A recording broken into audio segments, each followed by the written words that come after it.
حامدا ومصلیا ومسلما۔ پیارے سامعین، دینی کاموں میں حرص رکھنا اور ایک دوسرے سے بڑھنے کی خواہش کرنا اور آگے بڑھنا یہ شرعاً پسندیدہ ہے۔ وفی ذلک فلیتنافس المتنافسون والسابقون السابقون اولئک المقربون۔ قرآن پاک کی بہت ساری آیات میں مومنین کو ہدایت دی گئی ہے کہ وہ دینی کاموں میں بڑھ چڑھ کر حصہ لیں، لیکن معاملہ الٹا ہے۔ دینی کاموں میں حرص رکھنے کے بجائے دنیاوی کاموں میں حرص رکھا جاتا ہے۔ اس نے مکان بنایا ہے، ہم بھی بنائیں گے۔ یہ الیکشن میں اٹھا ہے، ہم بھی اٹھیں گے۔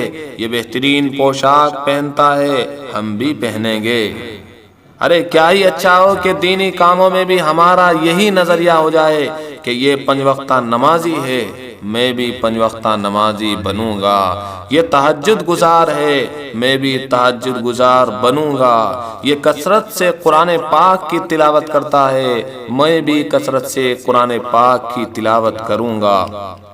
مگر یہ سب کچھ تبھی ہوگا جب کہ ہم اہل اللہ والوں کے حالات پڑھیں اور سنیں گے۔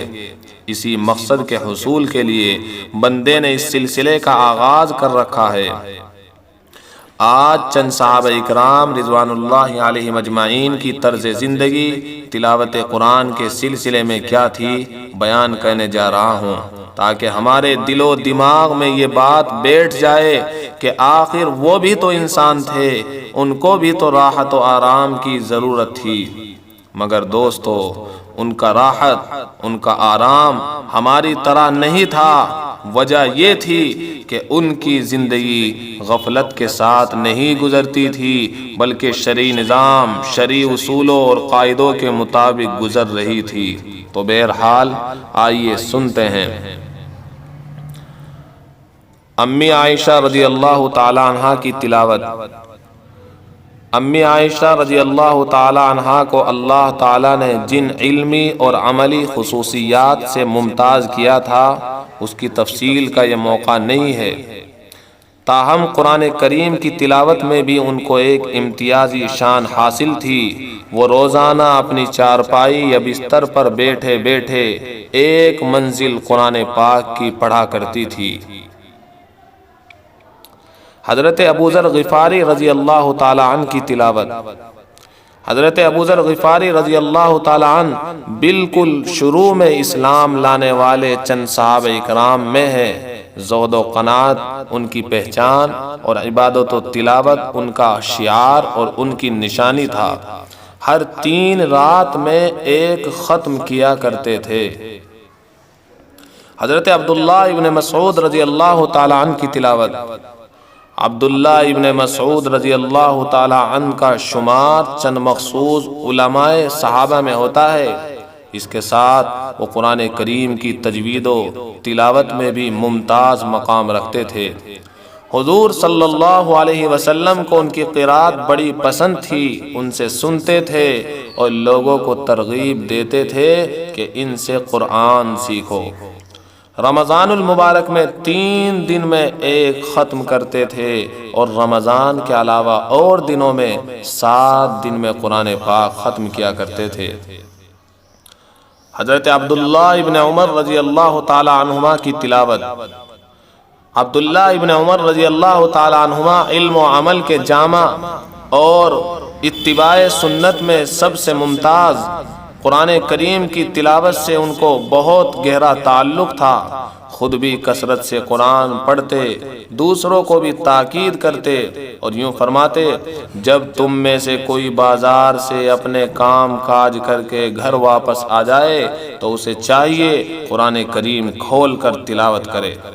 اور خود ان کا یہ حال تھا کہ جب بھی گھر میں ہوتے تو قرآن پاک کھول کر بیٹھ جاتے اور تلاوت شروع فرما دیا کرتے تھے۔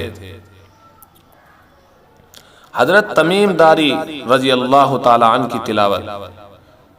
حضرت تمیم داری رضی اللہ تعالی عنہ بڑے عابد اور شب زندہ دار صحابی تھے، کثرت سے قرآن کریم کی تلاوت کرتے تھے۔ امام ذہبی رحمت اللہ علیہ نے ان کی تعریف فرمائی ہے کہ وہ بہت زیادہ قرآن پاک کی تلاوت کرنے والے تھے۔ ہر 7 دن میں ایک قرآن پاک ختم کرتے تھے، یہ ان کا معمول تھا۔ ویسے وہ ایک رکعت میں بھی پورا قرآن کریم پڑھ لیتے تھے۔ حضرت ابی بن کعب رضی اللہ تعالیٰ عنہ کی تلاوت۔ حضرت ابی بن کعب رضی اللہ تعالیٰ عنہ ان چند صحابہ میں تھے جن کا قرآن کریم سے بہت گہرا تعلق تھا، یہاں تک کہ پورا قرآن کریم حضور پاک صلی اللہ علیہ وسلم کی زندگی ہی میں انہوں نے حفظ کر لیا تھا۔ زبان نبوت نے انہیں قارئ ھذہ الامت کے خطاب سے نوازا ہے، یہاں تک کہ رسول پاک صلی اللہ علیہ وسلم کو حکم ہو رہا ہے کہ ان کو قرآن سنائیں۔ حضور پاک صلی اللہ علیہ وسلم نے لوگوں کو حکم دیا کہ ان سے قرآن سیکھے، اور خود ان کا حال یہ تھا کہ وہ 8 دن میں قرآن کریم ختم کیا کرتے تھے۔ حضرت معاذ ابن جبل رضی اللہ تعالیٰ عنہ کی تلاوت۔ حضرت معاذ ابن جبل رضی اللہ تعالیٰ عنہ علم و عمل دونوں لحاظ سے ممتاز ترین صحابہ میں تھے۔ انہوں نے کم عمری کے باوجود علم میں بہت نمایاں مقام پیدا کر لیا تھا، وہ بہت بڑے فقیہ اور مفتی تھے۔ نبی کریم صلی اللہ علیہ وسلم نے ہی خود انہیں اعلمہم بالحلال والحرام کے زندہ جاوید خطاب سے مشرف فرمایا ہے۔ وہ ان گنے چنے صحابہ میں تھے جو رسول پاک صلی اللہ علیہ وسلم کی زندگی ہی میں پورے قرآن پاک کے حافظ ہو گئے تھے۔ نیز حضور پاک صلی اللہ علیہ وسلم نے لوگوں کو ان سے قرآن سیکھنے کا حکم دیا تھا۔ کثرت سے قرآن پاک پڑھتے تھے، 3 دن میں ایک قرآن پاک ختم کرنے کا معمول تھا۔ حضرت زید بن ثابت رضی اللہ تعالی عنہ کی تلاوت۔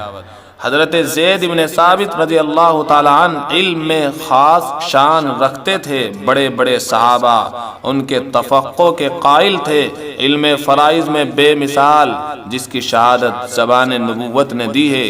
قرآن کریم کا علم اور اس کی خدمت ان کی پہچان ہے، کاتب وحی سے جانے جاتے ہیں، کثرت سے تلاوت کرتے تھے، روزانہ ان کا معمول تھا کہ ایک منزل کی تلاوت کرتے تھے۔